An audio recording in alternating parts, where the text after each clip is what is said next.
పీటల మీద వరకొచ్చిన పెళ్లి నీవల్లే ఆగిపోయింది కాబట్టి నువ్వే పెళ్లి చేసుకుంటే పోయిన మా పరువు కూడా నిలబడుతుంది.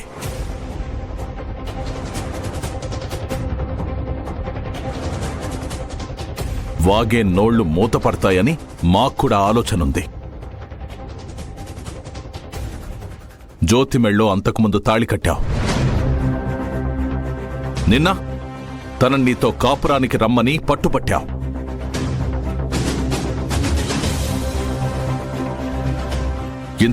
ఇంతటితో ఆపేసే.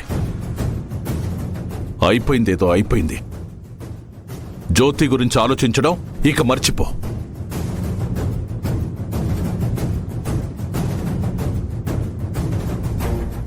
రాజీవ్, నువ్వు చదువుకున్నావు, తెలివితేటలున్నాయి, ప్రతి విషయంలో మంచి చెడు ఆలోచించే పరిజ్ఞానం ఉంది.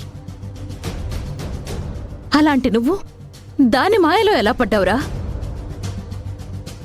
అది చెప్పిన మాటలు విని శ్రావ్యకి అన్యాయం చేసి దాని మెళ్ళో తాళి కట్టావు. అది నీతో ఆడుకుంటోందని నీ మనసుకు తెలిసినా కూడా దానికోసం పరువు పోగొట్టుకుని తనింటి ముందు నిలబడ్డావు. అది మేకతోలు కప్పుకున్న పులి లాంటిది అని తెలిసి కూడా. అమ్మా,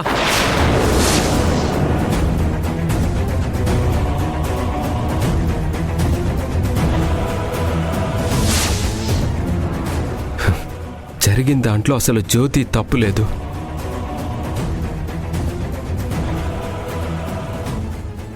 తన మెళ్ళో నేను తాళి కడతానని జ్యోతికి కూడా తెలీదు. నాకు నేనుగా వెళ్ళి తను వద్దంటున్నా నేనే కావాలని తన కోసం ఇంటి ముందు నిలబడ్డాను.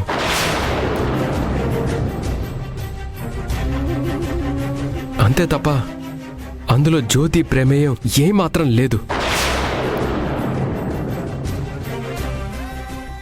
ఏమైనా అంటే నన్నానండి, తననేమనొద్దు.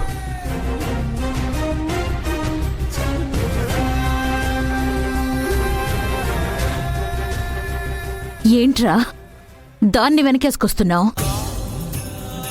దాని ఊసు కూడా నాకు గిట్టదు అంటే దాని మీద నువ్వు మాట కూడా పన్నివ్వడం లేదు. ఇనఫ్ రాజీవ్, నువ్విలాగే ఉంటే శ్రావ్య చాలా బాధపడుతుంది. నీ మనసు నువ్వు శ్రావ్యకి మాత్రమే సొంతం. ఇంకొకసారి నాతో చెప్పించుకునేదాకా సిచ్యువేషన్ని తీసుకొస్తే దాని పర్యవసానం చాలా తీవ్రంగా ఉంటుంది.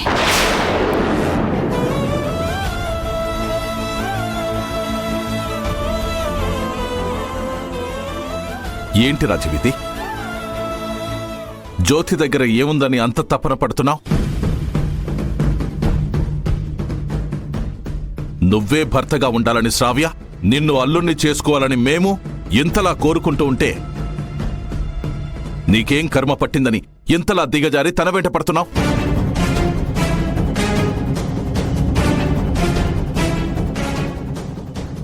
ఒక ఆడపిల్ల పేరెంట్స్గా జరిగిన దానికి మేమెంత ఆరాట పడుతున్నామో, ఎంత ఆవేదన పడుతున్నామో నువ్వు అర్థం చేసుకో.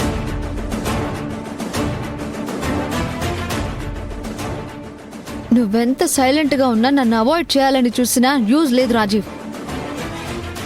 రేపటి నుంచి జీవితాన్ని నాతోనే పంచుకోవాలి.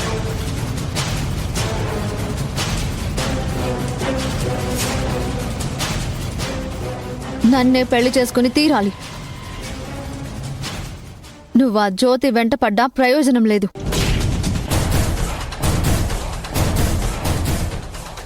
అది ప్రత్యేకించి రాజీవ్కి చెప్పాల్సిన పని లేదు శ్రావ్య. అది ఏం మాయ చేసిందో, ఏం మందు పెట్టిందో ఎంత చెప్పినా దాని వెనకే తిరుగుతున్నాడు.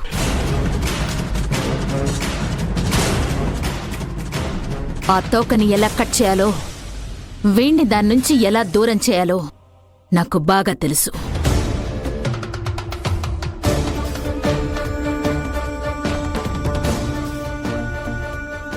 నువ్వసలు దాని గురించి మర్చిపో శ్రావ్య.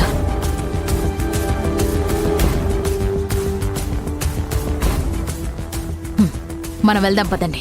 రాజీవ్ రెస్ట్ తీసుకుంటాడు. మీరు వెళ్ళండి ఆంటీ. నేను రాజీవ్తోనే ఉంటాను. శ్రావ్య, నన్ను కొంచెం ఒంటరిగా వదిలే.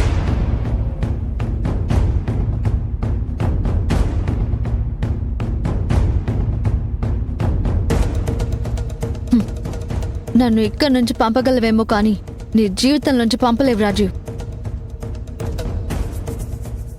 ఇందాకే ఆ జ్యోతికి వార్నింగ్ ఇచ్చొచ్చాను.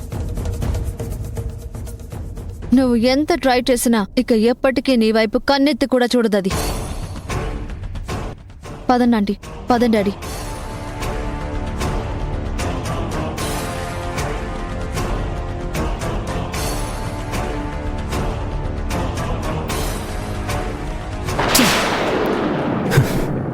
పాపం రా జ్యోతి గారు,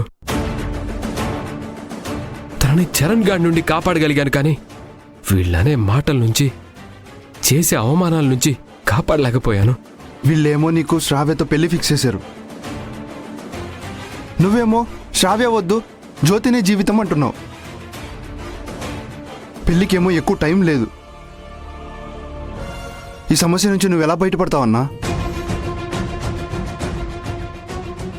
అదే తెలియట్లేదురా. జ్యోతి బాధపడకుండా, తనని నేను దూరం చేసుకోకుండా ఏదైనా మార్గం ఆలోచించాలి.